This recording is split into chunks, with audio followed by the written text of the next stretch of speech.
তা আছে ওর। আমি পারি একটু মিষ্টি করে কথা কইতে একটু আসতে, শারীরিক ব্যাপার তো নাই আছে। আপনার এই মিষ্টি করে কথা আর মিষ্টি করে হাসি লুচ্চামি পর্যায়ে গিয়ে পড়ে। এই কথা কোনোদিন শেষ। আর কি চাস কি চাস চাকরিটা ছেড়ে দেই, এলে কলজাটা ঠান্ডা হইবে তোর। আমি তো আপনার কাছে বেশি কিছু চাইতেছি না, আমি খালি কইতাছি আপনি অন্য কোনো মাইয়ার লাগে লুচ্চামি ডলাডলি করতে পারবেন না, ব্যাস। বুঝেই বললাম যে সেটা আমি করি না, তারপরেও একই। আচ্ছা এইটাই কি ফাইলেন? হয় রে ফাইনাল। ঠিক আছে, আমি মিষ্টি কথা মিষ্টি হাসি এটা কমাই দিব।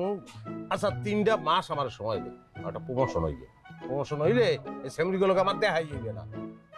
হাসি কথা তো দূরের, সব ঠিক হয়ে যাবে। আচ্ছা বোরকা পিনতে যাবো মানে। আচ্ছা কি মনে কর, এই যে অগলকে আমি হাসি কথা কইয়াতে আমার খুব আনন্দ হয়।